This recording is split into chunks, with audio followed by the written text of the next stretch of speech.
안녕하세요. 내정신 채널 가족 여러분. 오늘 특이한 방식으로 시작하도록 하겠습니다. 예고드린 대로 제 혼자 하지 않고 우리 게스트 세 분 같이 그렇게 방송 진행하도록 하겠습니다. 험한 얼굴 늘 여러분 앞에 그동안 비춰서 미안합니다. 아주 꽃다운 분들이 와서 준비하고 계시니까요. 참석하신 분들 먼저 인사 나누도록 하겠습니다. 이순희님 말씀 시작해 주세요. 네, 안녕하세요. 만나서 반갑습니다. 저는 서울에 살고 있는 70대 중반의 책을 좋아하는 사람입니다. 앞으로 여러분들과 함께 좋은 시간 보냈으면 좋겠습니다.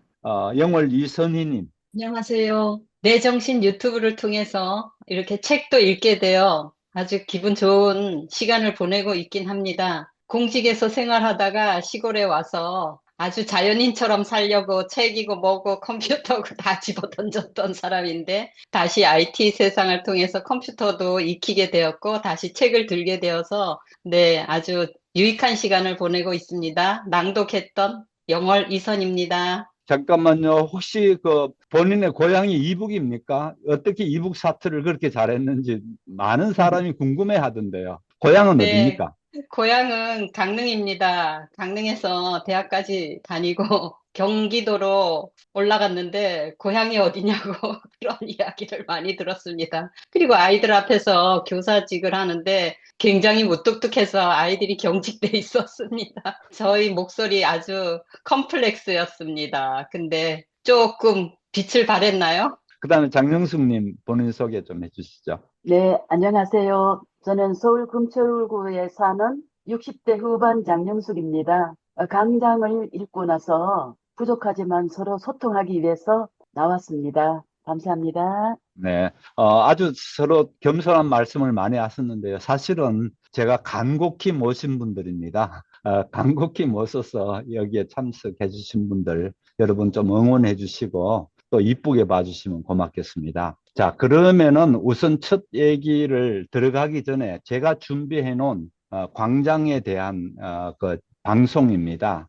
그 방송을 한번 들으시고 그 다음에 여러분이 같이 이걸 했으면 좋겠다는 생각이 듭니다. 같이 한번 들어보도록 하겠습니다. 안녕하세요. 오늘은 여러분께서 보내주신 자료들, 이거 가지고 최인원 작가의 소설 광장 속으로 한번 깊이 들어가 보려고 합니다. 네. 이 작품이 왜 한국 문학사에서 그렇게 중요한 건지 그 핵심만 저희가 쏙쏙 뽑아 드릴게요. 준비되셨죠? 네, 좋습니다. 그 문학평론가 김현 선생님이 1960년을 두고 아예 그냥 광장의 해였다 이렇게 말했을 정도니까요. 네, 맞아요. 그만큼 대단한 등장이었죠. 그 무게감이 느껴지는데 이 작품이 던지는 질문, 분단시대, 지식인은 어떻게 살아야 하는가? 이게 거의 60년이 지났는데도 여전히 묵직하게 와닿아요. 네, 정말 그렇죠. 시대를 관통하는 질문인 것 같아요. 그가 찾으려고 했던 진짜 삶의 의미, 이런 것들을 어떻게 분석하는지 그 핵심 내용을 한번 같이 파헤쳐 보죠. 네, 저도 흥미롭게 봤습니다. 이게 단순히 남북 비교 이런 차원을 넘어서는 것 같아요. 그렇죠. 이데올로기라는 게 개인의 삶을 어떻게 막 짓누르고 소외시키는지, 또 진정한 소통은 어디서 가능한지 이런 질문을 던지는 작품이죠. 영상들에서도 계속 강조하듯이 밀실과 광장, 이 두 개념이 정말 중요하고요. 맞습니다. 특히 한 영상 분석 보니까 남한의 광장을 엄청 신랄하게 비판하더라고요. 네, 그랬죠. 이명준이 볼 때 거기는 뭐랄까 쓰레기 더미 같고 정치는 도둑질하러 나오는 것이고 표현해야죠. 네, 사회는 뭐 사기의 안개, 협박의 불꽃 이런 걸로 가득 차 있다고요. 그러니까 개인의 밀실은 뭐 겉으로는 있는 것 같은데 그렇죠. 보장은 되는 듯하지만 네, 근데 이게 사회랑 건강하게 연결된 게 아니라 그냥 딱 고립된 공간이다. 이런 분석이 참 인상 깊었어요. 반면에 다른 영상 클립에서는 또 북한의 광장을 집중적으로 다뤘는데 거긴 또 완전 다르죠. 그렇죠. 거기는 그냥 이념으로 통제된 집단주의만 있고 개인의 밀실은 뭐 아예 용납이 안 되는 분위기잖아요. 네, 노동신문사에서 자아 비판 강요당하는 장면 같은 거 보면 아유, 진짜 숨막히죠. 그렇죠. 개인이 어떻게 질식되는지를 딱 보여주는 거죠. 결국 이명주는 남쪽이든 북쪽이든 다 생명력을 잃었다. 약간 속빈 미라 같다고 느끼잖아요. 미라라는 표현. 네. 한 영상에서는 이 미래라는 게 단순히 체제 비판을 넘어서 이명준 자기 자신의 어떤 고독한 실존까지 암시하는 거 아니냐 이렇게 해석하더라고요. 그럴 수 있겠네요. 이명준 개인의 경험만 봐도 남한에서 정말 처참했잖아요. 아버지 월북 문제로 형사한테 막 폭행당하고 네, 맞아요. 법률 밖에 있는 삶으로 내몰리는 그런 느낌? 영상들에서도 이 경험이 이명준을 얼마나 사회에서 소외시키고 그 얼굴 없는 눈의 감시 같은 걸 느끼게 했는지 이걸 되게 강조하더라고요. 네. 그런 상황에서 이제 윤혜랑 은혜를 만나는데 네. 그 관계 분석도 재밌었어요. 윤혜 같은 경우는 순수해 보이긴 하는데 결국 현실에 안주하고 좀 자본주의적인 가치관, 깡통 같은 공허함? 그렇죠. 깡통. 네. 거기에 갇혀서 깊은 소통은 좀 불가능했다 이런 해석이 많더라고요. 명준에게 그녀와의 관계는 그냥 장난감 자물쇠로 지키는 밀실 정도였다는 거죠. 네, 맞아요. 그런데 이제 북한의 은혜는 좀 다른 해석의 여지가 있죠. 영상 분석에서도 지적하듯이 물론 그녀도 무용수로서 체제의 어떤 도구적인 면이 있긴 하지만 그래도 명준은 그녀와의 어떤 육체적 교감 이걸 통해서 잠시나마 진실된 순간 몸의 길은 몸이 안다. 이런 거 있잖아요. 아, 네. 따뜻한 벽 같은 위안도 없고요. 그렇죠. 위안을 얻죠. 물론 그녀도 결국 체제에서 자유롭지 못해서 모스크바로 떠나버리지만 명준이 막 이념보다 당신이 소중하다 이렇게 외치는 장면이 있잖아요. 아, 네. 정말 애절하죠. 그게 단순 연애 감정을 넘어서 이념이라는 게 얼마나 허망한가 이걸 외치는 걸로 해석할 수 있다 이런 분석이 상당히 설득력이 있었습니다. 특히 관계 분석에 좀 더 집중한 클립들이 인상 깊었어요. 언어 문제도 중요하게 다뤄지더라고요. 여러 영상에서. 네, 언어와 이데올로기. 동무라는 말이 원래 그런 뜻이 아닌데 변질되고 교양사업처럼 모순된 용어도 쓰이고 이게 결국 언어가 현실을 왜곡하고 우리 생각까지 제한할 수 있다는 걸 보여주는 거다. 뭐 이런 거죠. 맞아요.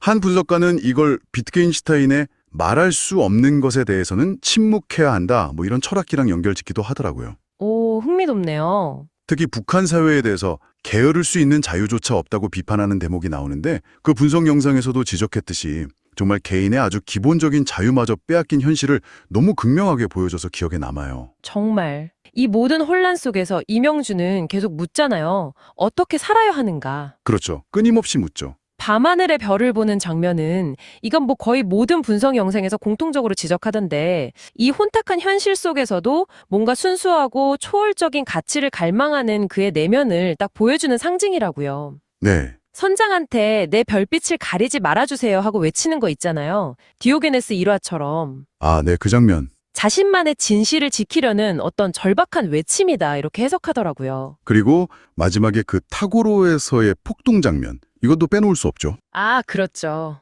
영상들에서는 이 장면이 단순히 이념 대립의 축소판 이런 걸 넘어서 그 이면에 있는 인간적인 욕망, 갈등, 그리고 그 속에서 이명준이 느끼는 정말 극심한 고독과 소외감 이걸 보여준다고 해석해요. 동료들한테 막 치사한 부엉이들아, 나는 너희를 경멸한다. 이렇게 외칠 때 정말 깊은 환멸이 느껴지죠. 네, 맞아요. 결국 이명준은 남과 북, 어느 광장에서도 자기 자리를 못 찾고 제3독을 택하잖아요. 근데 거기도 완전한 답은 아니었고 그렇죠. 마지막에 그가 향하는 바다는 영상 분석에서도 여러 가능성을 얘기하던데 모든 걸 다 받아주는 궁극의 광장일 수도 있고 아니면 그냥 모든 걸 삼켜버리는 허무의 공간일 수도 있겠다 싶더라고요. 네. 광장은 정말 시대를 넘어서 계속 우리에게 질문을 던지는 것 같아요. 주인공 이명준. 아버지가 월북한 철학 전공 학생인데 남한 사회 현실에 좀 크게 실망하고 결국 북으로 가죠. 네, 그렇죠. 남쪽에서는 아버지 문제로 고초도 겪고 또 사회 자체에 대한 어떤 환멸 같은 걸 느낀 거고요. 네. 여기서 바로 그 유명한 개념 광장과 밀실이 등장합니다. 아, 드디어 나왔군요. 광장과 밀실. 네, 광장은 뭐랄까 열려있는 공적인 공간, 사회적인 소통이나 이념이 작동하는 곳이라면요. 밀실은 그 반대로 아주 개인적인 내면, 사적인 욕망의 공간, 이걸 상징하는 거죠. 아하. 근데 이명준이 보기에 남한은 광장은 죽고 밀실만 가득한 곳이었던 거예요. 공적인 가치는 없고 그냥 개인의 욕망만 남은 곳이다. 네, 그렇죠. 뭐랄까 다들 자기 욕망 채우기에만 급급한 그런 모습으로 비춰진 거죠. 아, 그래서 희망을 품고 북으로 갔는데 거기는 또 달랐던 거군요. 네, 완전히 정반대였어요. 북한은 밀실 없는 광장으로 그려져요. 밀실이 없는 광장. 개인적인 건 전혀 없다는 건가요? 네, 맞아요. 개인의 삶이나 욕망 같은 건 완전히 무시되고 오직 이념, 구호 이런 것만 존재하는 그야말로 잿빛 공화국인 거죠. 잿빛 공화국이라 표현이 강렬하네요. 네. 그래서 결국 이명주는 남쪽에서도 그리고 북쪽에서도 자기가 찾던 진정한 삶의 터전을 발견하지 못하고 깊은 절망에 빠지게 됩니다. 양쪽 다 이상적인 사회는 아니었다. 뭐 이런 거군요. 그렇죠. 그가 생각하는 이상과는 너무 거리가 멀었던 거죠. 양쪽 다 절망했으니 그럼 다른 길을 찾을 수밖에 없었겠네요. 네. 그래서 택한 게 바로 그 중립국이었죠. 남도 북도 아닌 제3의 길. 뭔가 좀 돌파구가 될 수 있었을까요? 근데 안타깝게도 그 선택마저 비극으로 끝납니다. 중립국으로 가는 배 위에서 결국 바다에 몸을 던져요. 자살을 선택한 거군요. 네. 이 자살은 당시 분단 현실이 얼마나 극단적이었는지, 그러니까 개인에게 제3의 선택지마저 허용하지 않았다는 걸 아주 상징적으로 보여주는 거죠. 숨 막히네요, 정말. 그가 그토록 원했던 광장과 밀실이 조화롭게 공존하는 이상적인 공간은 어디에도 없었던 겁니다. 심지어 그 연인, 은혜와의 사랑을 통해서 어떤 개인적인 구원을 얻으려 했던 시도마저 전쟁 속에서 좌절되고 말고요. 사랑마저도. 정말 이제 답이 없는 상황이었네요. 네. 이 소설이 그래서 한국전쟁 이후에 그 문학의 방향 자체를 틀었다. 이런 평가를 받는 거군요. 맞아요. 단순히 전쟁 경험을 나열하는 게 아니라 분단이라는 이 구조 속에서 개인이 겪는 내만의 문제, 이념 문제를 정면으로 다뤘다는 점에서 아주 중요하죠. 네, 분단 문학의 출발점이라는 말도 그래서 나왔고요. 그렇죠. 학계에서도 그 영향력이 정말 엄청납니다. 어느 정도인데요? 다니엘 작품으로 연구 논문이 200편 넘게 나왔다는 건 이건 정말 이례적인 일이거든요. 200편이요? 한 작품으로. 대단하네요. 네, 게다가 고등학교 문학교과서 그 14종에 실렸고요. 수능에도 무려 3번이나 출제됐어요. 수능에 3번이요? 유일하다면서요? 네, 유일한 작품이죠. 이런 작품 정말 찾기 어렵습니다. 그리고 대중적으로도 100만 부 이상 팔린 베스트셀러이기도 했고요. 이야, 작품성, 대중성 다 잡았네요. 근데 내용뿐 아니라 형식도 좀 독특하다고 들었어요. 흔히 관념소설이라고 부른다는데. 네. 그건 좀 어떤 의미인가요? 사건 전개보다는 주인공 생각이나 철학적 고민 이런 걸 따라가는 건가요? 네, 정확합니다. 주인공 이명준의 그 내면 의식 있잖아요. 그의 철학적인 사유, 고뇌 이런 걸 따라가는 서술 방식이 아주 두드러져요. 그래서 보통 우리가 생각하는 행동이나 사건 중심의 그런 전통적인 소설과는 좀 다르게 느껴질 수 있죠. 약간 논문 같다는 표현이 나올 정도니까요. 논문 같다. 그래서 좀 호불호가 갈릴 수도 있겠네요. 네, 그런 면이 분명히 있습니다. 하긴 그렇게 강렬한 작품에는 비판도 따르기 마련인데요. 어떤 지적들이 좀 있었나요? 비판도 상당히 다양하게 존재합니다. 좀 미숙한 이데올로기 소설이냐? 이런 평가도 있었고요. 미숙하다. 네. 그리고 너무 관념에 치우쳐서 그 이야기로서의 재미, 소설적 재미가 좀 부족하다 이런 지적도 꾸준히 있었죠. 너무 철학적이다 이런 거군요. 그렇죠. 심지어는 좀 더 나아가서 역사적 사실을 왜곡했다 이러면서 사이비 소설이라는 아주 격한 비판까지 제기되기도 했습니다. 사이비 소설이라니 이건 굉장히 날선 비판인데요. 네, 상당히 강한 비판이었죠. 그런데 작가 본인이 작품을 여러 번 고쳤었다는 점도 좀 흥미로워요. 네, 그것도 중요한 부분이죠. 초기 발표본하고 나중에 나온 단행본 사이에 그 남북 비판의 균형점 같은 게 좀 달라졌다면서요? 네, 그런 변화가 분명히 관찰됩니다. 아무래도 시대적인 상황이나 압력 속에서 작가가 얼마나 고심했는지를 보여주는 대목이라고 할 수 있겠죠.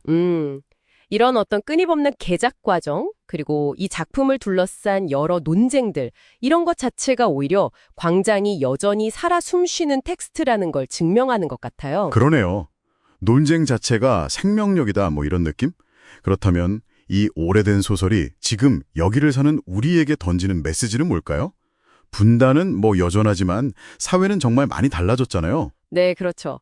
하지만 그 광장, 즉 공적인 삶과 밀실, 사적인 삶 사이의 갈등, 또 조화의 문제, 이거는 시대를 초월하는 아주 보편적인 질문이라고 생각해요.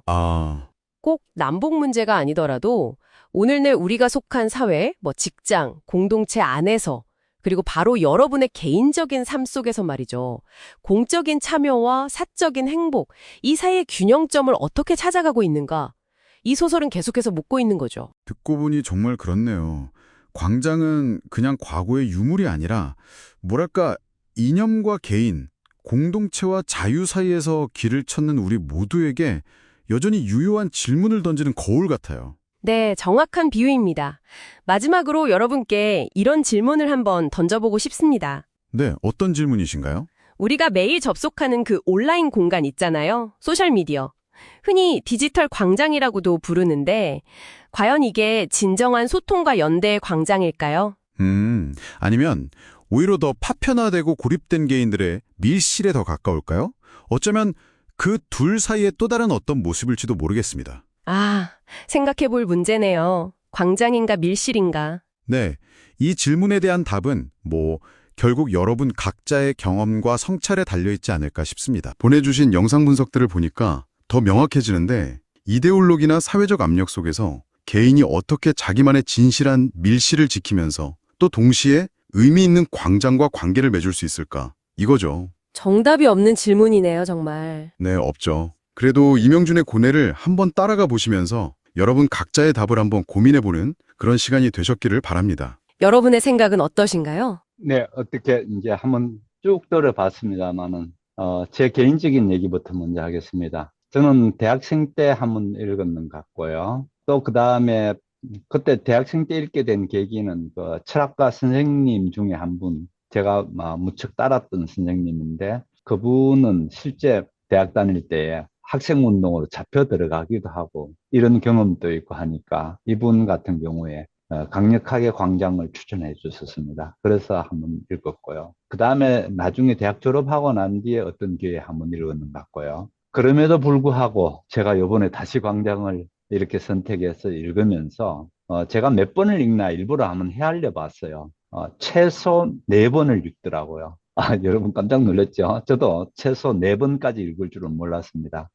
4번까지 그 같은 텍스트를 계속해서 반복해서 읽어 나가면서 참 느낀 게 많습니다. 참 많았고요. 지금 와서 특히 제 인훈 작가님에 대해서 굉장히 그 겸손해 그런 자세를 가지고 있습니다. 저는 좀 비판적이었거든요. 저는요. 좀 비판적이었는데 지금은 굉장히 그 겸손한 모습으로 존경한 눈으로 바라봅니다. 연관은 한 60년 동안 걸쳐서 섰다고 할 수 있을 정도로 7번이나 고쳐 쓰고 그렇게 하는 마지막까지도 이 소설을 고쳐 쓴 소설이기 때문에 평생을 두고 쓴 역작이었다. 이런 생각을 두고 봤을 때에 참 대단한 소설이다라는 생각이 듭니다. 그래서 이제 여기 참가하신 분 3분께 질문이 처음에 광장을 대하실 때 하고 지금하고 어떻게 달랐고 또 어떻게 이 소설을 소화하고 또는 읽으려고 애써 왔는지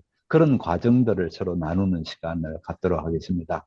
이번에는 어떻게 장영숙님부터 먼저 시작할까요? 제가 이제 목사님께서 이게 광장을 추천해 주셔서 저는 뭐 별 생각 없이 이 광장 책을 그 한 권 읽었는데 굉장히 지루하더라고요. 그래도 끝까지 한번 읽어보자. 뭐 어느 거는 이해가 되고 안 되고 뭐 그러면서 한번 읽었어요. 그러고 난 다음에 우리가 이제 토요일 날 이제 낭독할 때 저는 제 나름대로는 광장에 대해서 책이 좀 많이 어렵고 그래서 그 삼성 노트에 그 목사님 이렇게 설명하시는 거를 계속 이렇게 녹음한다 그러죠? 네. 네. 그래서 그렇게를 하면서 좀 10회까지 제 나름대로는 뭐 그렇게 해가지고 요약을 해가지고 또 이렇게 한번 읽어보기도 하고 또 이제 그 노트북 LM을 배웠잖아요. 노트북 LM에다가 이제 이렇게 소스를 이게 10회까지 다 넣어서 거기에 대한 것도 한번 이제 팟캐스트로 한번 들어보기도 하고 조금 전에 이제 들은 것처럼 그렇게 들어보기도 하고 그리고 이제 목사님이 학습 가이드가 굉장히 중요하다 그래서 그것도 한번 나름대로 봤는데 제가 객관식으로 이제 시험을 만약에 옛날식으로 시험을 친다면은 좀 알 것 같은데 제가 이제 언어로 이게 얼마만큼 표현을 제대로 할지 모르겠어요. 제 나름대로는 한다고 했는데 생각만큼 이렇게 표현이 잘 안 되는 것 같아요. 그 다 읽고 난 느낌은 어떻습니까? 여전히 그럼 어렵고 힘드나요? 여전히 오리무중이나요? 제가 질문을, 제가 느낌은 저는 처음에는 뭐, 강장 밀실? 뭐야? 그렇게 했는데, 읽으면은, 저는 최대한 두 번은 읽었거든요. 이제 이렇게. 읽으면은 읽을수록 굉장히 이제 깊이가 있고, 우리가 그 60년대에 그때 이제 뭐 이승만 대통령 뭐 그때 이제 독재 시대 이제 그거 그럴 때 이제 이거 책을 이제 이렇게 발간했기 때문에 그 이제 나라 그 배경도 생각하면서 읽으니까 굉장히 좀 많이 제가 느낀 점이 많고 이렇게 이명준의 굉장히 이렇게 개인의 고뇌와 사회적 현실을 다시 한번 생각하게 되는데 이게 이명준의 개인의 고뇌가 아니고 지금 우리 분단으로 이렇게 갈라 있는 모든 우리 국민들의 고뇌가 아닌가 이런 생각을 한번 해봤습니다. 네, 좋습니다. 그 다음에 이순희님 말씀하실까요? 네, 저는 광장 목사님이 아니셨으면 읽지도 않고 지나갈 소설책의 한 권이라 항상 그 소설을 들을 때, 또 내가 그래도 이렇게 새로운 소설을 한 권 경험을 하네 하는 마음으로 그냥 호기심으로 읽습니다. 근데 이건 뭐야, 광장? 처음에는 한 번 읽고, 왜 죽어? 삶이 얼마나 중요한데.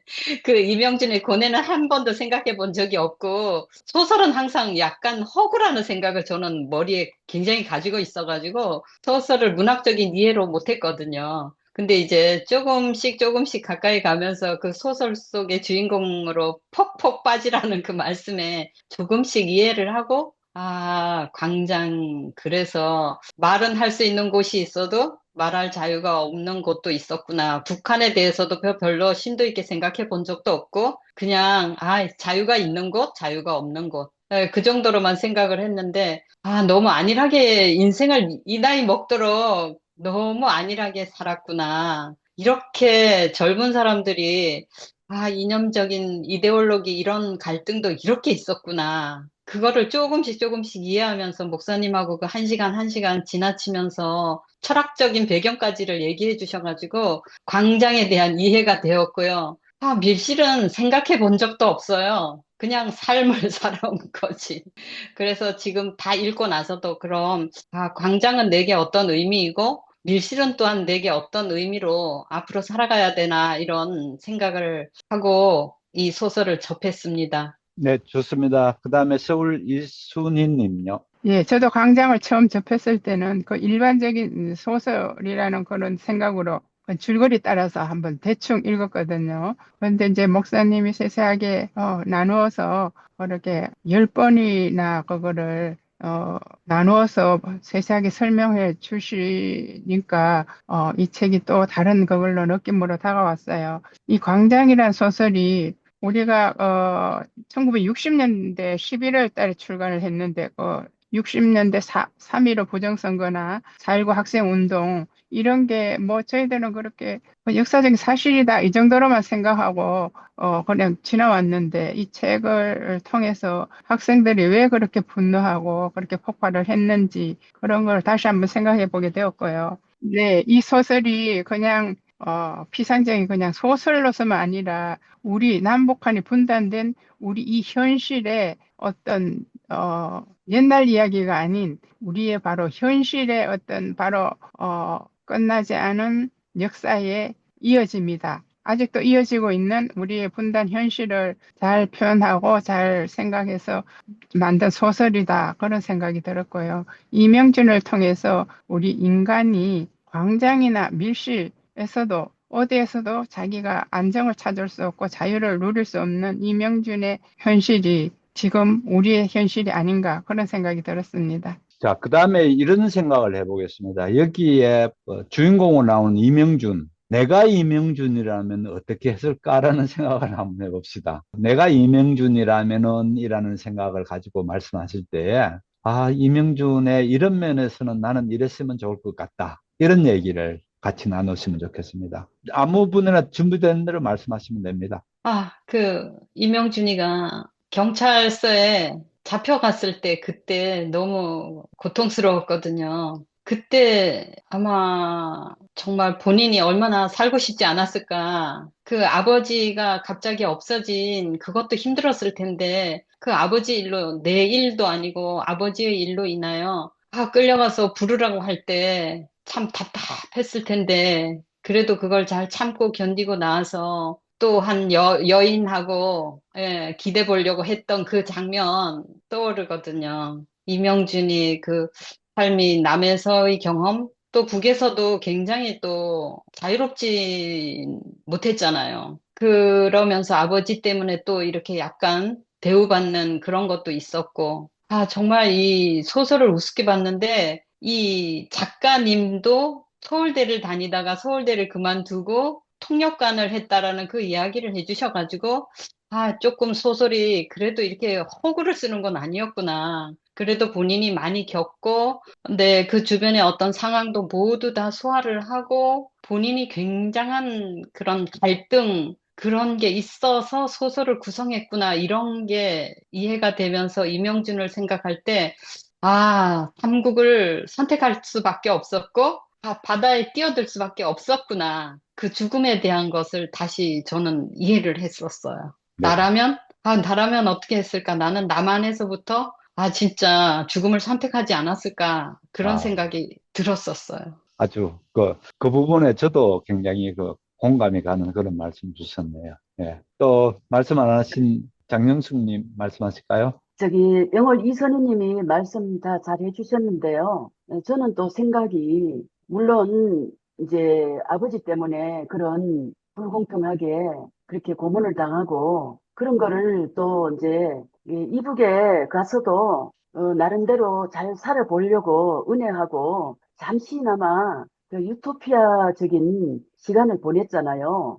그런 어려움들을 다 이렇게 겪고 왔는데 그래도 제 같으면은 그 이제 삼국으로 떠나는 중립국에서 그 자살하지 않고 저는 그 남한과 북한의 이념적 갈등에 벗어나가지고 개인의 행복과 자유를 좀 추구하면서 또 행복하게 열심히 살려고 노력할 것 같아요. 저 같으면은 죽지 네. 않고. 죽지 않고 살겠다. 예.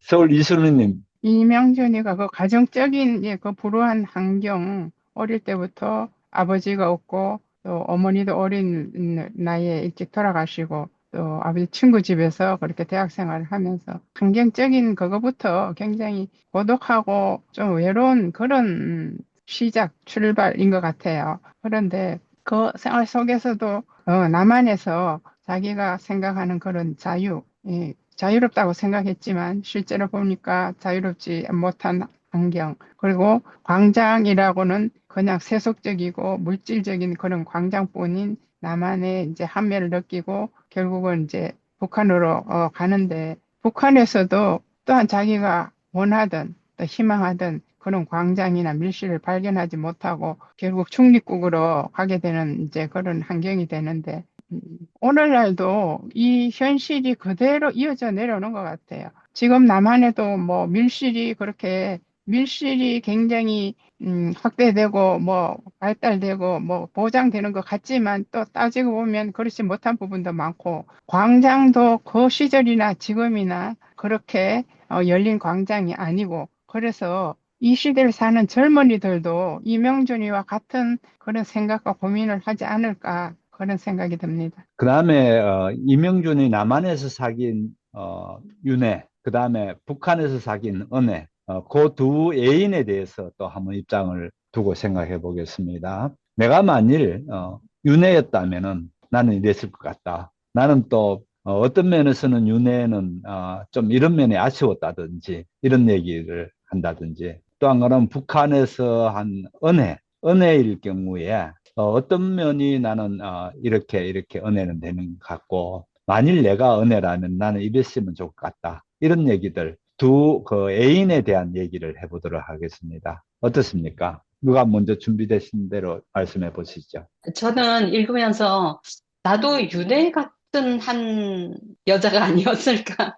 그 20대 때는 그냥 뭐 남자 만나면 즐겁게 얘기하고 시간을 그렇게 보내다가 헤어지고 그렇게 깊은 생각을 해보지 않고 저도 살았거든요. 아, 내가 딱 윤회였겠구나. 뭐 이런 생각도 또 했어요. 그 남자의 고뇌를 전혀 헤아리려고 하지 않았을 것 같고, 만약에 남자가 저렇게 고뇌를 나한테 이야기한다면 나는 어떻게 받아들였을까? 그리고 그 남자의 정체를 알았다면, 아버지가 북한에 올라간 월북의 남자였다면 안 만났을 것 같아요. 그 시절에, 20대에.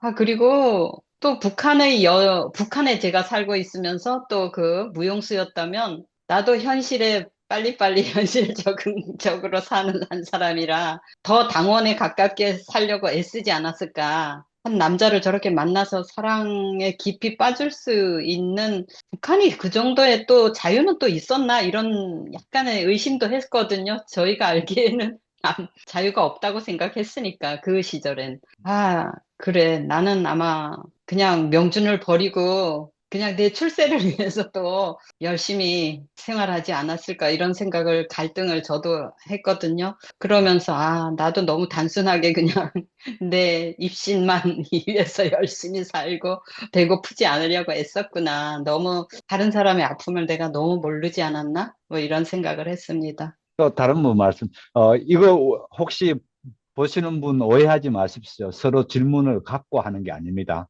그래서 제가 이 자리에서 바로바로 드리기 때문에 이분들이 말씀하실 때 굉장히 좀 당혹스러워 하시는 부분이 있습니다. 그래서 여러분 참고해서 보시면 좋습니다. 미리 질문을 드리게 되면은 오히려 질이 떨어지는 답이 나올 수 있겠다.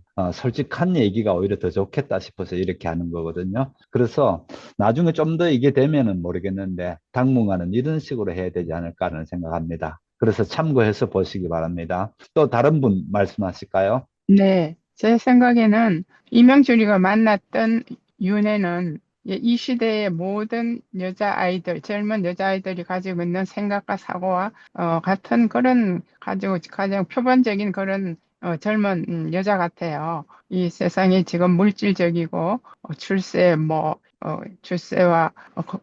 그런 데 관심이 많은 그런 일반적인 여자아이들. 그래서 이명준이는 윤희한테 자기가 원하는 그런 조금 더 진실되고 자유롭고 그런 희망적인 그런 것을 발견하지 못했기 때문에 결국은 월북을 하게 되는데 북한에서 만난 언해는 통제되고 자유가 없고 밀실이 없는 그런 사회지만은 자기 감정에 솔직하고 명준이를 위로하고 같이 공감하는 그래도 굉장히 자유로운 영혼을 가진 그런 귀한 무용수였다. 그래서 명준이가 언니한테서 자기가 찾지 못하던 평안과 안녕을 좀 누렸지만은 결국은 전쟁의 희생양이 되어서 언니는 전장에서 결국 죽게 되고 명준이도 굉장히 실망을 하고 다시 결국은 중립국으로 가는 그런 마지막 그 일이 벌어지게 되는데요.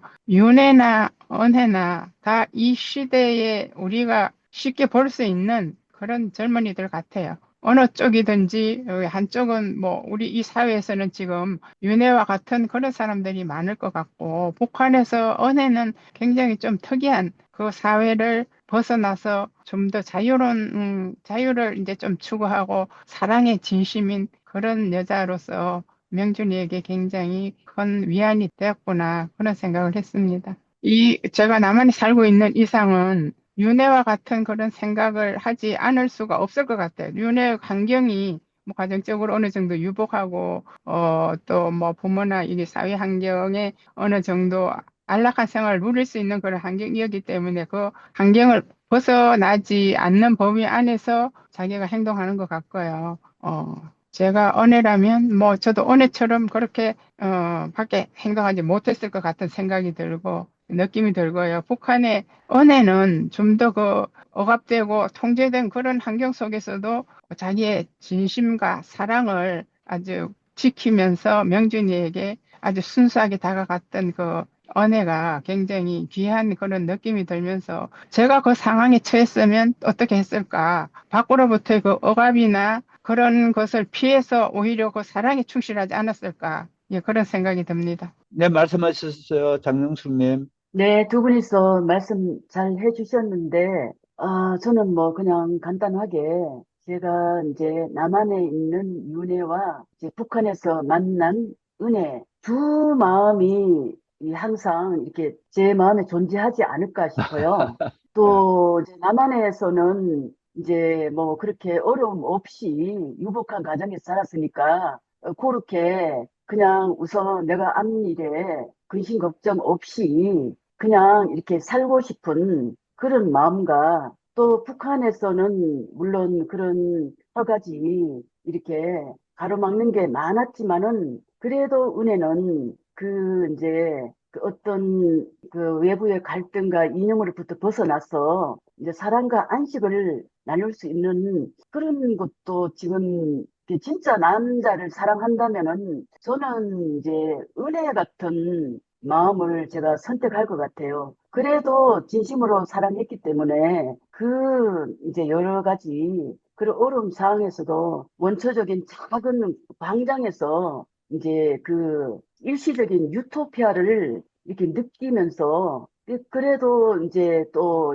아기를 가져서 그 보면은 저는 이제 그 은혜에 내가 진짜로 남자를 사랑한다면은 이제 은혜처럼 그런 사랑을 선택할 것 같아요. 네, 네, 제 좋습니다. 마음입니다.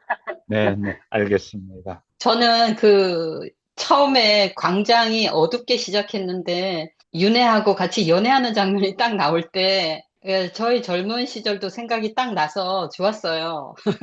네, 20대 때가 회생이 네, 삶이 되면서 그 저희 강릉은 관광지거든요. 서울에 있는 모 대학생들이 내려와서 이렇게 미팅을 주선해줘가지고 나이트클럽을 좀 다녔거든요.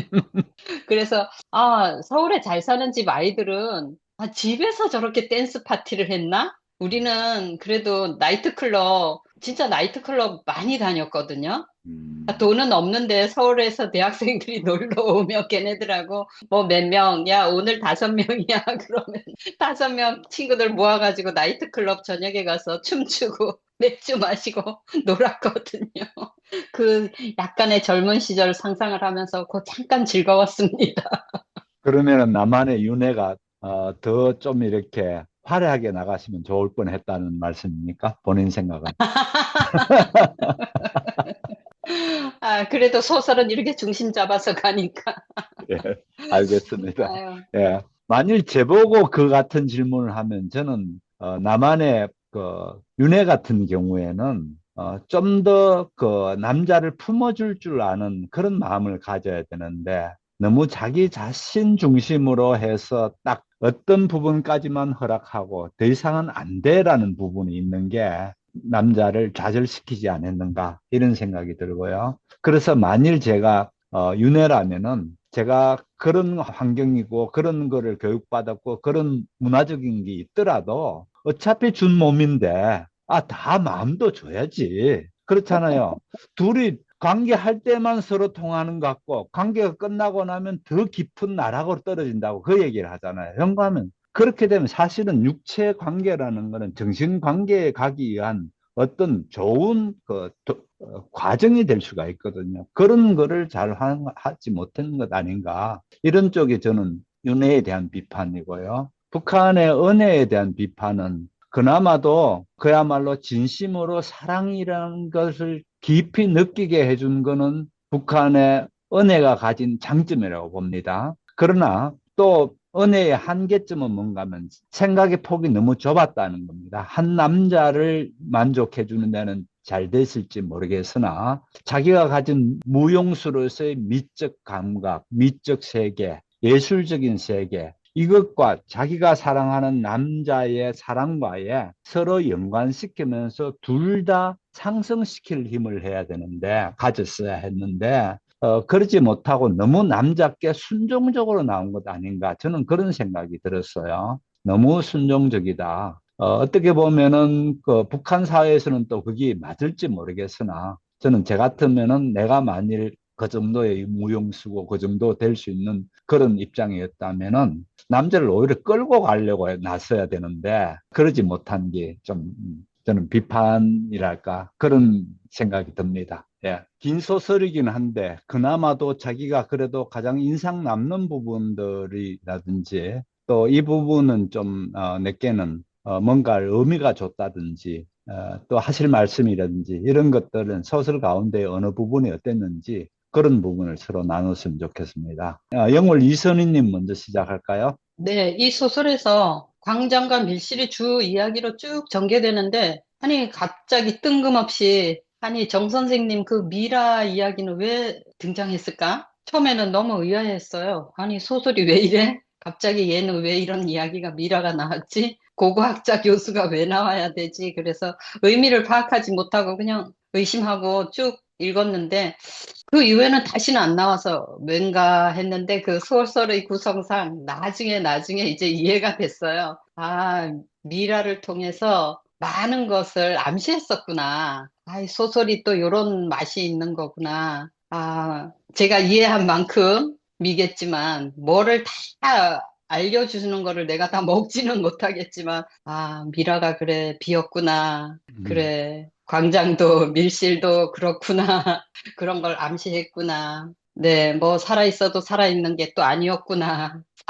사람도 아니구나. 뭐, 이런 거를 나름대로 측측하면서 조금 이해가 돼서 소설의 맛을 조금씩 느껴가고 있습니다. 네, 좋았습니다. 또 다른 분, 예, 저도 이제 뭐 처음에는 별 생각 없이 광장을 읽었는데 이거 읽다 보니까 갑자기 뭐 탁오르호가 나오고 얼굴 없는 눈이 나오고 뭐 미라, 동굴 뭐 이런 것들이 나와서 왜 이게 갑자기 이런 막 동굴도 나오고 얼굴 없는 눈을 계속 굉장히 많이 강조 했잖아요. 얼굴 없는 눈. 목사님 또 말씀하실 때 얼굴 없는 눈? 그렇게 했는데, 이제 제가 이제 이렇게 우리가 10회 이제 낭독을 마치고 나서, 얼굴 없는 게 추상적인 그런 권력 뭐 이런 거구나. 탁오르고는 제3국으로 가는 뭐 그런 거를 이제 암시하는구나. 또 뭐 미라는 정 선생 집에서 있는 상징물이구나.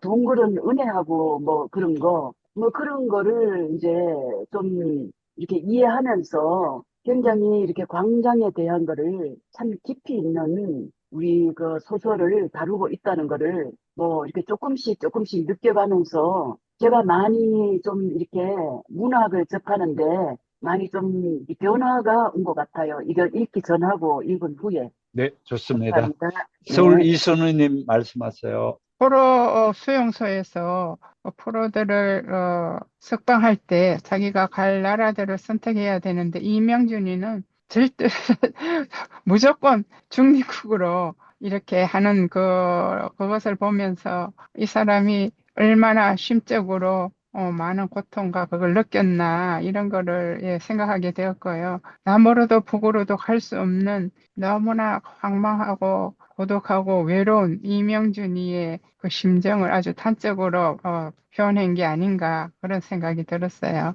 그리고 마지막 장면에서 그 갈매기, 어미 갈매기와 이제 작은 갈매기가 계속 따라오다가 이명준이가 바다로 투신하고 난 뒤에는 어떤 다른 배로 갔는지 다시는 이제 따라오지 않는 그걸 보면서 이명준이가 결국은 은혜와 아기와 함께 바다를 통해서 다시 합일되는 게 아닌가 그런 생각이 들었습니다. 저는 중립국이라는 게 방송 나가고 난 뒤에 그 다음부터 와이프하고 전화 통화를 할 수가 없어요. 뭐라고 하면 중립국 중립국. 이렇게 얘기하고 뭐라 하면 중립국 하는 바람에 물어볼 필요가 없을 정도로 그렇게 되더라고요.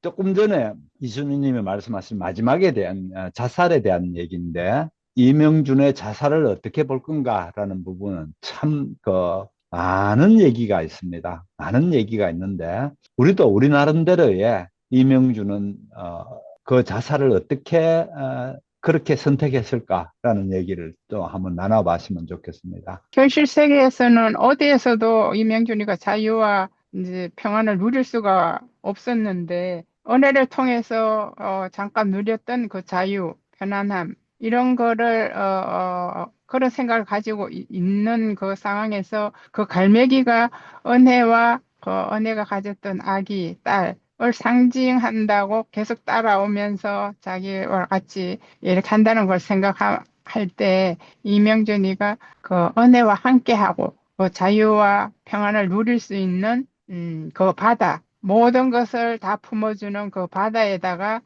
은혜와 자기 아기와 함께 이렇게 마지막 자유를 누릴 수 있는 곳이 그곳이 아니었는가 하고서 그쪽으로 뛰어든 게 아닌가 그렇게 생각이 듭니다. 네, 또 다른 분들도 의견 말씀해 보십시오. 이명준의 자살에 대한 생각. 죽음을 선택할 수밖에 없었던 운명인 것 같아요. 어느 거 하나 이룬 게 없잖아요. 네. 젊은 대학 시절에는 대학 시절대로 인정받지 못했고, 음. 또 자기가 가고자 하는 길을 갈 수 없었고, 북한에 가서도 또 남한과의 다른 점, 또 그 아버지에 대한 자기가 생각했던 거하고 또 다름을, 또 새어머니, 뭐 어느 것 하나에 자기가 정말 안주할 수 있었던 게 없어요. 사랑도. 그나마 그래도 윤회의 사랑에 만족하고 안주할 수 있었던지, 은혜의 사랑에 만족할 수 있었던지, 그것도 아니고, 또 사랑하는 둘을 잃은 거잖아요. 한꺼번에 그것도 자기의 그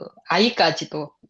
다른 건 몰라도 자기의 아이까지도 잃었다는 것을 알게 되면 정말 이런 길을 선택할 수밖에 없지 않았을까. 그래서 그렇게 바다로 뛰어들 수밖에 없었던 그 얼굴 없는 눈이 자기를 자꾸 쫓아다니면서 괴롭히고 있었고 본인이 그 트라우마에 계속 시달리니까 삶을 영위할 수 없었던 것 같아서 너무 안타까워서 바닷속으로 뛰어들 수밖에 없었던 것 같아요. 처음에는 이해를 못했는데 네. 그럴 수밖에 없었던 운명이었나. 정영숙님 하실 말씀 있으세요? 이명준이가 남한에서도 뭐 너무 이제 실망하고 뭐 강장이 죽었다 막 이렇게 했잖아요. 그래서 좀 더 자기가 더 좋은 삶을 위해서 북한에 넘어갔는데 거기에서도 보면은 북한의 강장은 더 뭐 전부 다 가짜들이고 뭐 잿빛 공화국이니 생명 없는 미란이 이런 것들로 막 비유해서 그 너무너무 이제 남북 간에 다 그냥 너무 실망해서 어디에다가 자기 마음을 그 뭐 이렇게 남한에서의 그 윤회의 사랑 또 북한에서 저기 은혜의 사랑 모두 실패하고 그렇게 되니까 그 어디 마음 붙일 곳이 없어서 그렇게 죽음을 택할 수밖에 없었던 것 같아요. 네, 네. 저는 이렇게 봅니다. 간단하게 이 땅에 발을 딛고 서서 파라다이스를 추구한 사람의 결말이다. 저는 그렇게 봅니다. 왜 그런가 하면은 사실은 아시다시피 남한도 그렇고 북한도 그렇고 이상사회라는 건 있을 수가 없거든요. 이 땅에. 그죠? 근데 이명주는 자기가 철학과 학생이나 철학을 배운 철학 때문에 계속 머릿속에서는 뭡니까? 이상이라는 게 있습니다. 꿈이라는 게 있습니다. 그거를 너무 쫓은 거예요. 그나마도 북한에 가서 노동당 당사에서 자기 비판을 하면서 조금이나마 현실과 타협하는 그런 부분을 보여주기는 합니다만은 역시 북한에서도 이제 그런 부분, 특히 은혜를 러시아 공연을 못 가게 하는 그 부분을 보면서 저는 이런 생각을 했어요. 철학가답지 못한 행동이다. 지는 그렇게 그런 강압적인 걸 싫어하면서 자기가 사랑하는 은혜께 대해 가지고는 그 모스크바에 가지 말라고 그렇게 하는 걸 보면서 이건 자가당착 아닌가 이런 생각을 했어요. 저는요. 제 개인적인 생각입니다. 그래서 결국은 저는 생각할 때에 이명준이 생각했던 그런 이상이라는 거는 이 땅에 있을 수 없는데 그거를 마치 천국을 추구하듯이 이 땅에서 추구했기 때문에 결과는 자기 스스로 파멸에 갈 수밖에 없지 않을까. 이게 이제 첫 번째 제가 생각하는 이명준의 자살에 대한 생각이고요. 당연한 결과로 자살로 갈 수밖에 없었다 이거죠. 그 다음에 또 두 번째는 아까 그 서울 이순희님 말씀하신 것하고 비슷한 경우인데요.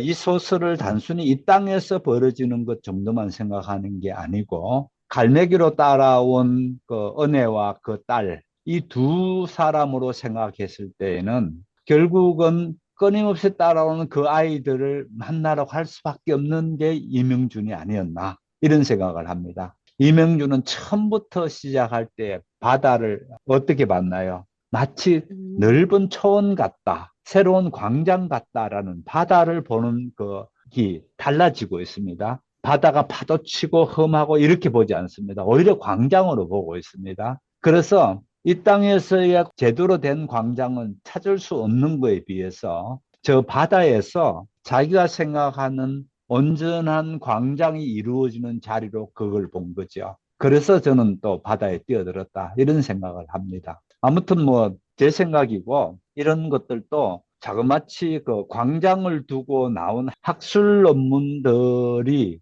200편 이상 된다 하거든요. 그럴 정도로 우리나라 한 개의 소설을 두고 200편 넘는 학술 논문이 나올 정도로 대단한 작품인 건 맞습니다. 그래서 각자 다른 부분을 볼 수는 있을 텐데 뭐 하여간 저같이 이렇게 보는 사람들도 있었습니다. 제가 조사해 봤을 때요. 예, 저는 이제 그렇게 보는 거고요. 그 다음에 이제 이런 생각을 해보면 어떨까요? 그러면요, 작가는 그 이명진의 죽음을 어떻게 보고 있나요? 어떤 생각으로 이명준을 그 바다에 뛰어들게 했나요? 거기에 대해 가지고 많은 사람이 질문하는 걸 봤어요. 어떤 살아 계실 때에 왜 작가께서는 이명준을 죽게 했느냐. 이제 이 부분을 얘기를 하더라고요. 그런데 이제 그때의 그 최인훈 작가님이 하시는 말씀이 이 얘기를 하더라고요. 바다에 뛰어지는 실제적인 장면을 내가 묘사하진 않았지 않느냐. 반드시 자살했다고 어떻게 그렇게 단정적으로 얘기하느냐. 이렇게 이제 얘기하더라고요.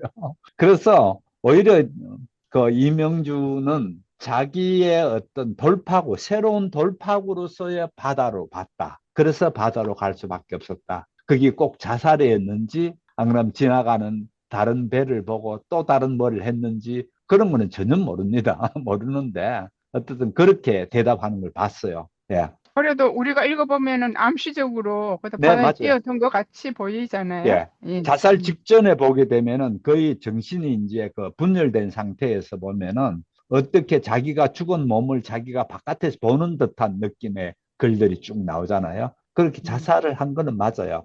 대부분 이제 자살이 한 걸로 보지요. 보는데 이 자살이라는 사건을 단순히 그냥 자기 포기라는 쪽으로 볼 수 없다라는 부분에 이제 문학적인 얘기가 더 나올 수 있는 부분이죠. 네, 알겠습니다.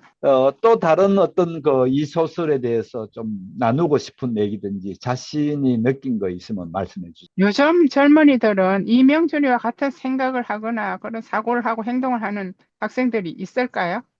있겠죠? 모르겠어요. 모르기는 한데, 이제 이게 왜 중요한가 하면은요, 그 다음에 제가 하려고 하는, 질문하고 같이 생각해 보려고 하는 관계되는 얘기인데, 맹구하면은요, 우리는 여러 가지가 너무 쉽게 구한 경우가 많았어요. 예를 들어서 가장 중요한 인간의 존엄성이라든지 자유라든지 또 우리가 이만큼 살 수 있는 혜택이라든지 학교 교육이라든지 문화라든지 이것들이 너무 쉽게 택한 경우가 너무 많습니다. 그런데 그중에 저는 특히 사상적인 것, 남의 사상을 너무 쉽게 받아들이면서 깊이 자기 나름대로의 생각해보지 못했다라는 생각을 하는데 그나마 최윤훈 작가가 서울대 법대를 다녔지 않습니까? 서울대 법대를 다니다가 때려치워보는 이거는 아니다. 이거는 아니다. 내가 할 길은 문학이다. 그러면서 이제 서울대 같이 다니는 사람들하고 같이 모이기 시작했거든요. 그래서 인문대학 세 사람이 같이 있었어요. 김지아가 미학과 다녔고 여기는 법학과 다니면서 주로 철학과 수업을 많이 들어갔습니다. 그 사람이. 그래서 해결 철학에 대해서 꿰뚫고 있는 부분이 자기 전공은 관심 없고 주로 철학과에서 수업을 많이 했거든요. 그러면서 김지아하고 같이 모여가지고 많이 얘기를 나눴습니다. 김지아하고 또 한 사람도 있습니다. 세 사람이 있어요. 학교 식당에서 모여가지고 인문대 거지라고 하는 사람들이 이 사람들이거든요. 하도 희쭈구리하게 해가지고 다니다 보니까 인문대 거지를 하는데 어떻든 그런 자기가 문학 쪽으로 이제 들어가게 되는 건데 거기에서 생각의 깊이가 상당합니다. 나름대로의 내가 진리는 이쪽에서 찾아야 되겠다고 생각해서 들어간 부분이거든요. 그래서 자기 나름대로의 실제 자기가 고민한 부분들입니다. 그런 것들이. 실제 자기가 고민한 어떤 해겔의 그 사상이라든지 또 거기 칼 막스에 가서 칼 막스가 또 엥겔스에 가고 엥겔스에 갔던 게 그다음에 스탈린에 가고 그러면 스탈린에 가서는 어마어마한 사람들을 마치 개미 죽이는 건 아무것도 아닙니다. 그런 거를 보면서 과연 공산주의의 인간은 있는가라고 보는 거죠. 그런 식으로 심한 그걸 느낍니다. 그런 사상적인 과정을 가는데 그거를 제일 먼저 받아들인 쪽이 누군가 하면 운동권이 제일 먼저 받아들였습니다.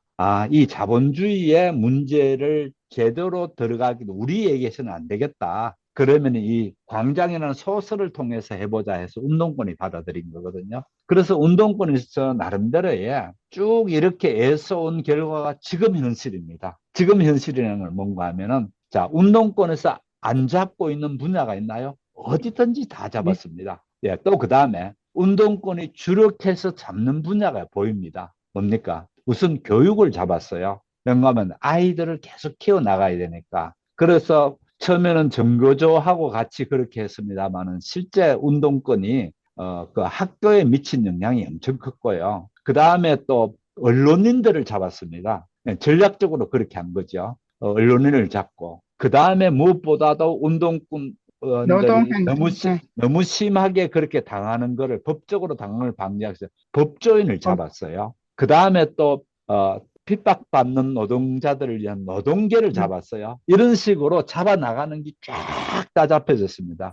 이 잡혀지는 게 어디서 출발되어지는가 하면 바로 대학 1학년 때 들어왔을 때 아이들하고 광장을 제일 먼저 읽게 합니다. 광장을 제일 먼저 읽으면서 이 광장을 통해서 스스로 생각하는 힘을 기르도록 만드는데 이 스스로 생각하는 힘 기르는 건 좋다 이거예요, 나는요. 예, 좋은데 이거를 자기네들이 보여줄 것만 보여주는 방식으로 끌고 가는 거죠. 그러니까 서양에서 했던 것처럼 예를 들어서 해겔 같으면 해겔은 현대 사회에 관심 있는 것보다 소위 말하는 사상 세계에서의 어떤 큰 전환을 이루어주거든요. 사상 세계에서 큰 전환을 이루어주는 거를 그 다음에 칼 마르크스가 들고 나와서 그 경제라는 현실 속으로 이제 끌고 들어와요. 끌고 들어왔다면은 또 그거를 엥겔스 같은 경우에는 경제도 그렇게 할 뿐더러 정치 세계로 이제 끌고 들어오기 시작합니다. 그거를 정치 속에 결정적으로 실행하는 사람이 스탈린이죠.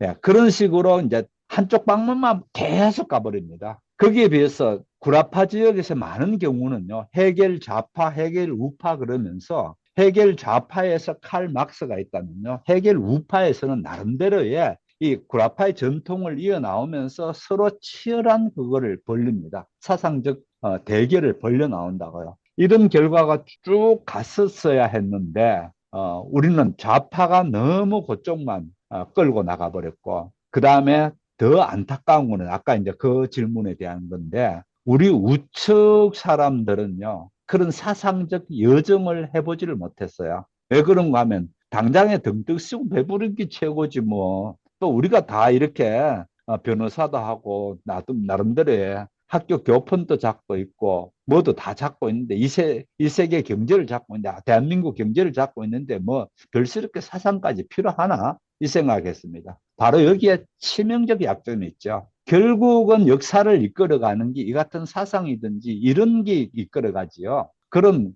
바깥에 보이는 거 가지고는 안 되게 돼 있습니다. 그래서 게임이 안 되게 돼 있다고요. 그러니까 그 결과가 또 오늘 현실이라는 거 저는 그렇게 보는 겁니다. 오늘 현실이 우측이 이렇게 끊임없이 당하게 되고 어제만 하더라도 국민의힘 한 의원이 그 얘기 하더라고요. 우리는 이제 아무것도 저항할 수 있는 거를 갖지 못한 사람들이 됐다. 맞는 얘기예요. 아무것도 저항할 수 없게 되어 있습니다. 그런데 저는 이제 이게 우리 국내 정치만 그런 게 아니고요. 뭐가 문제인가 하면 세계 정세에 대해서 아무것도 저항하지 못하는 게 오늘의 우리 현실이 아닌가 이렇게 봅니다. 세계 정세에 대해서요. 그러니까 우리가 그만큼 세계의 사상적인 것 이런 걸 고민해 오지 못한 거예요. 좌측 사람들은 나름대로 이데올로기가 있었어요. 우측은 우측 나름대로 뭘 갖지를 못했다니까요. 이러니까 지금 예를 들어서 세계는 갑자기 확 뒤집어지기 시작했습니다. 트럼프가 나오면서 확 뒤집어지고 특히 미국이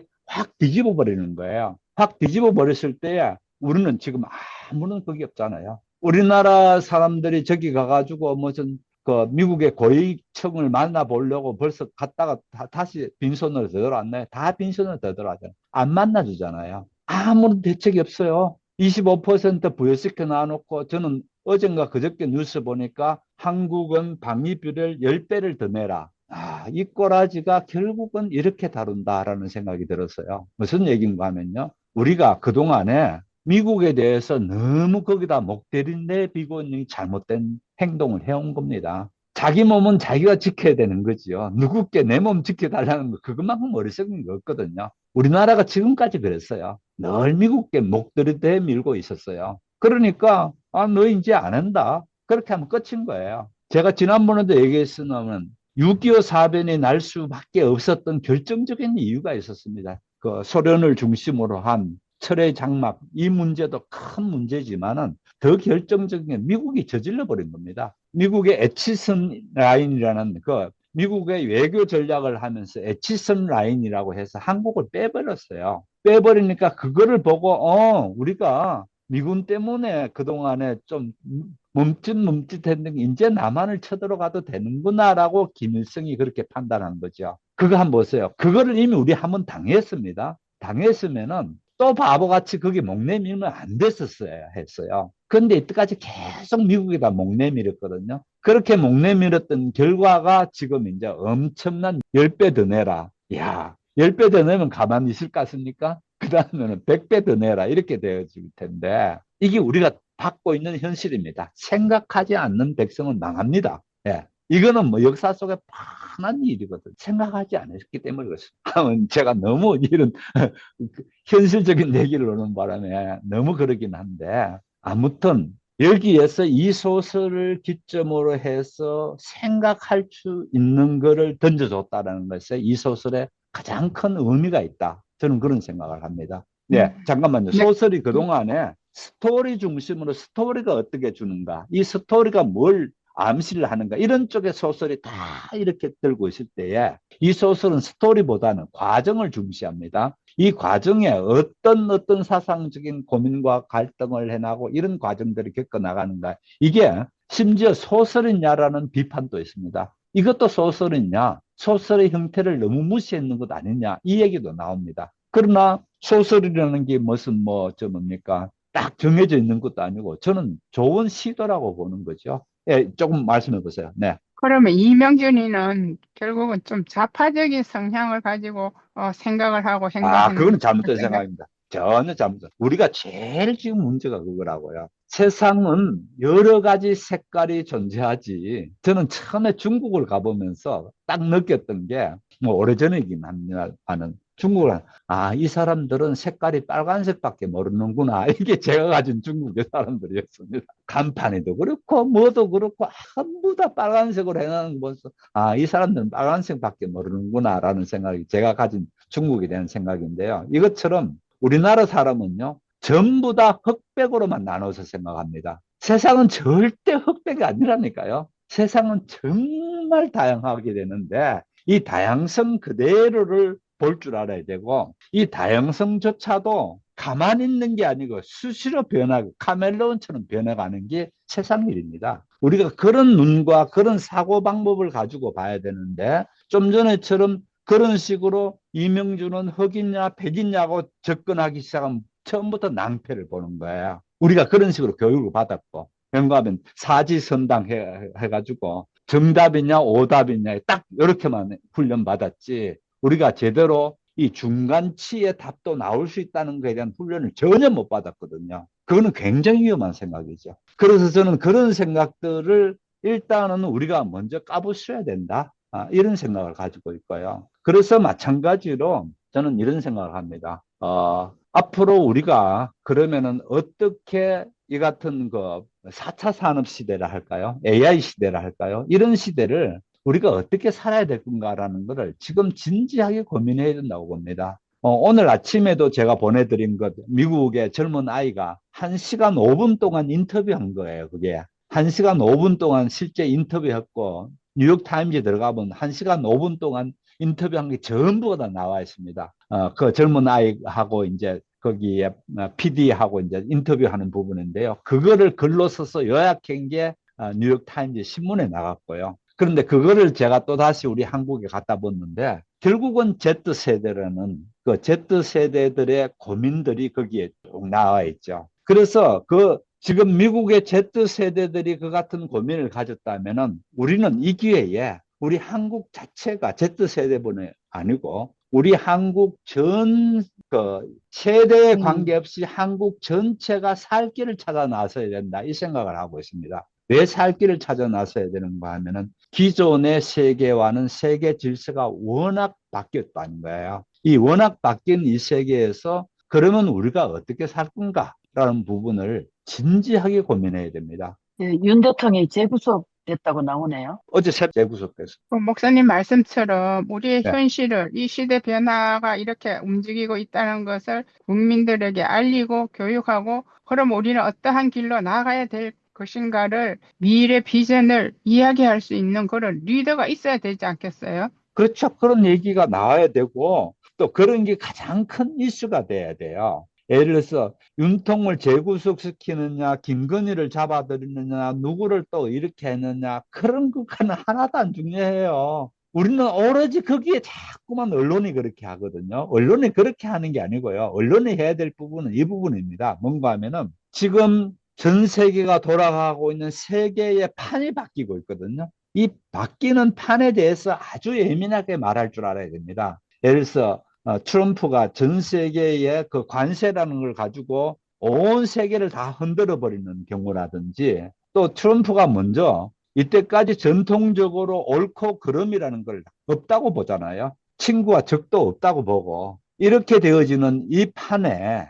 우리나라는 아직 그러지 않거든요. 저놈은 나쁜 놈이고 착한 놈이고 또 저놈은 뭐 어떤 놈이고 딱딱 갈라서 생각한다고요. 이러는 거에서 우리는 어떻게 살아남을 건가? 결국은 저는 이런 생각을 합니다. 세계사의 미아가 되기 딱 좋은 시대에 와 있다. 이런 생각합니다. 훨씬 더 지금보다는 유연하게 생각해야 되고요. 유연하게 생각한다는 얘기는 또다시 얘기하지만은 정치인뿐만 아니고 우리 전체의 화두가 자, 트럼프가 10배나 지금 당장 더 내라고 이제 그렇게 나온단 말이에요. 이거를 어떻게 해야 될 건가라는 게 큰 문제로 들고 나와야 됩니다. 그럼 왜 얘기가 이 얘기 나왔는가?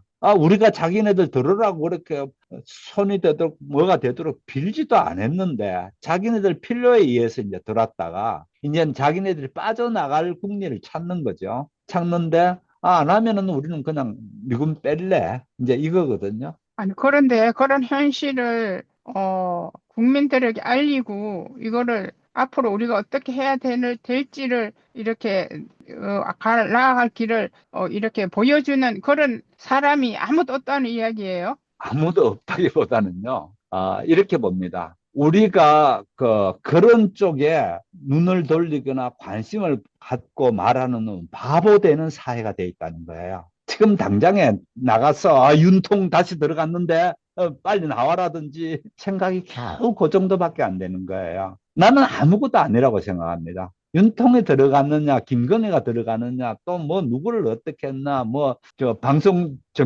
방송위원장 누굽니까? 그 사람이 뭐 어땠느냐, 뭐 자기네들 그거 저 장관들 그거 뭐 정문회요. 예, 하다가 뭐 중간에 퇴장당했다든지 퇴장했다든지 뭐 이런 얘기를 가지고 자꾸 들먹이는데 나는 그거 아무것도 아니라고 봅니다. 어차피 그렇게 되면은 언론을 자기네들이 정권을 진 사람이 쥐게 돼 있는 건데 그거는 당연한 일인데 그걸 가지고 자꾸 이렇게 들쑤서 가지고 그렇게 하려는 게 잘못이고요.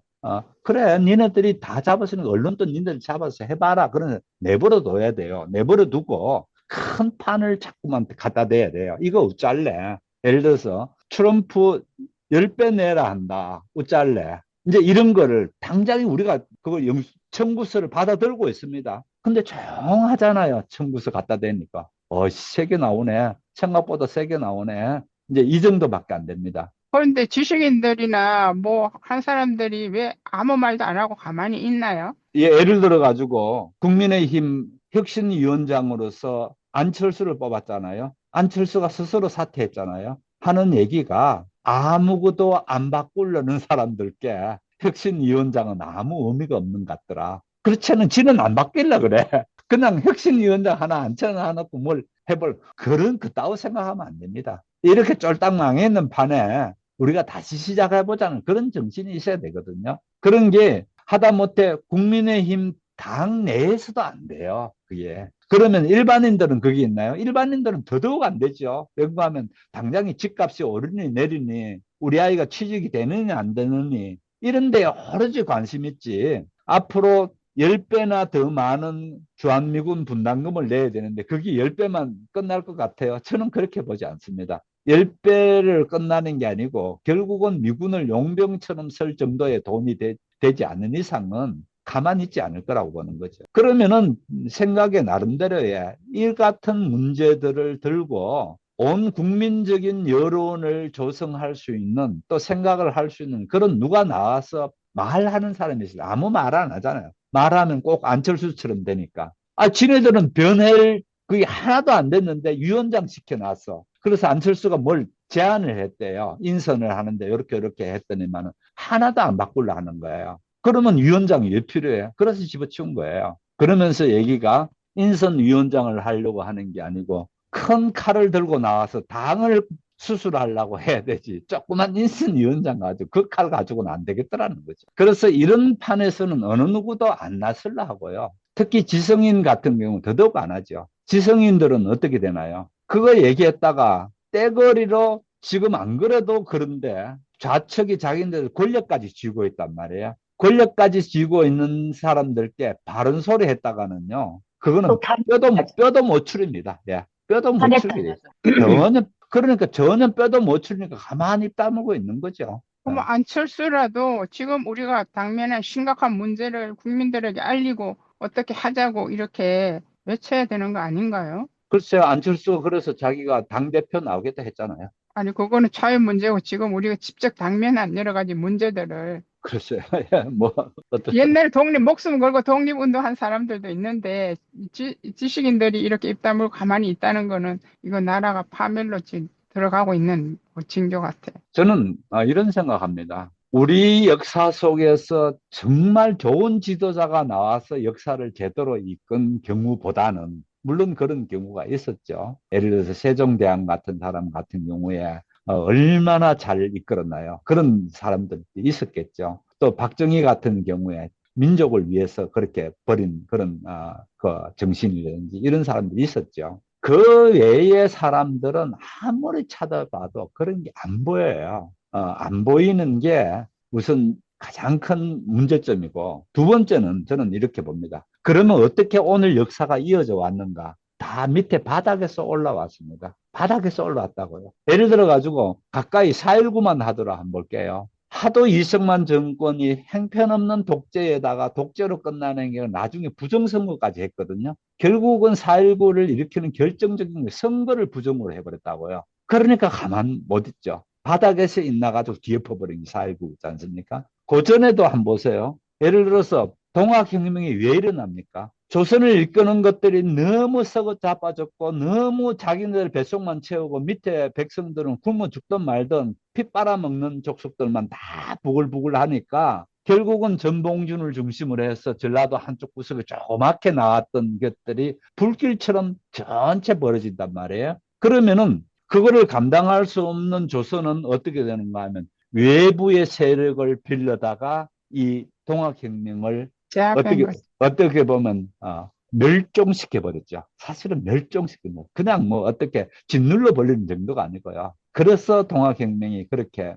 끝나버리게 됐는데 아주 멸종을 시켜버리거든요. 그런 것처럼 실제 우리 역사를 저는 그렇게 봅니다. 바닥에서 일구어가지고 역사를 이끌어 왔지 앞에 잘난 놈은 거의 없었다고 보는 거죠. 그래서 또 이것도 일정한 기간을 지나면서 바닥 사람들이 도저히 이거는 안 되겠다. 이게 무슨 꼬라지고. 그래도 또 일어난다고 나는 그렇게 보는 거죠. 지금이 바로 일어날 때 아닌가요?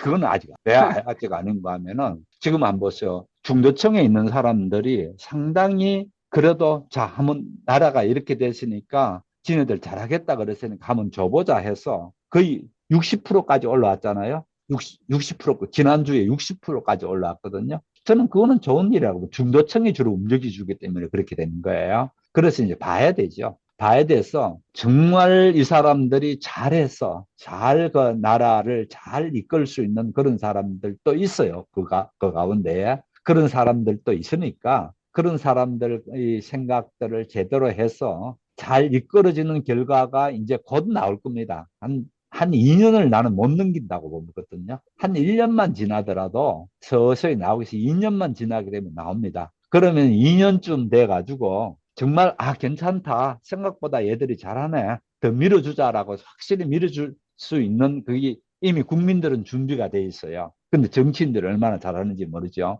그런데 거꾸로 한 2년 맞게 나와봐 한다지만 이것도 역시 형편없는 놈들이다. 요번에 또 가만 안 하실 겁니다. 저는 그렇게 봅니다. 영감이 이골이 난 거죠, 이제는. 갈아치우는데 이골이 났다니까요.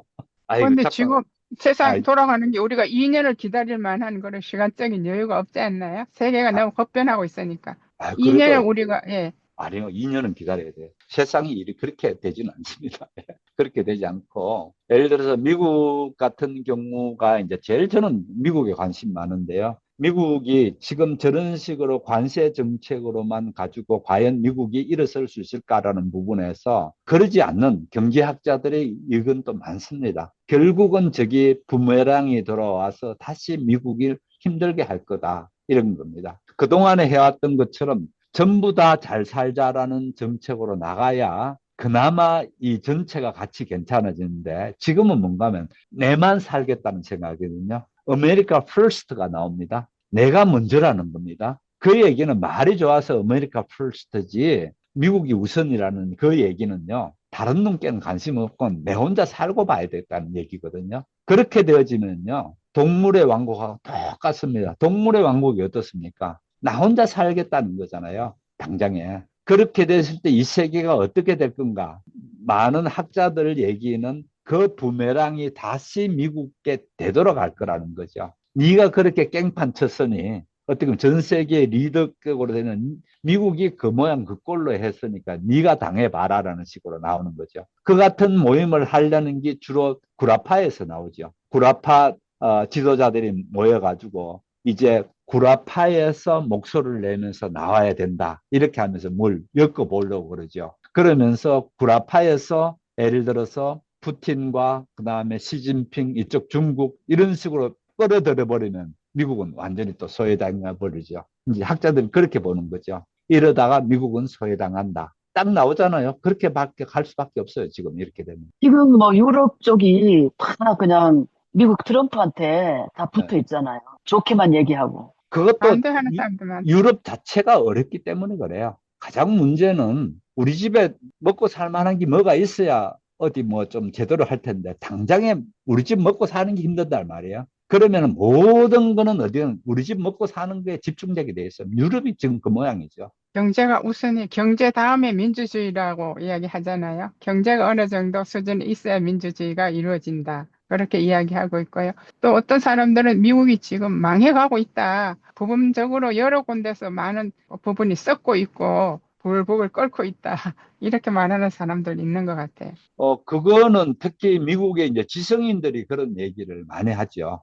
뭔가 하면은 지금 미국 사회를 이끄는 사람들은 중하위층 사람들을 모아가지고 트럼프가 끌고 가려 하거든요. 중하위층이 과연 근실한 토대가 될 수 있는가? 역사 속에서 그렇게 중하위층이 쉽게 혁명을 일으키지 않는 이상은 어렵다고 보는 거죠. 영감하면 전 세계의 리더격의 미국이라는 거를 중하위층이 나서가지고 리더를 할 수 있다? 그거는 아니죠. 영감하면은 거기도 비슷한 거거든요. 뭔가 하면은 우리 집 레벨부터 불러야 되는데 이거 최대 관심사입니다.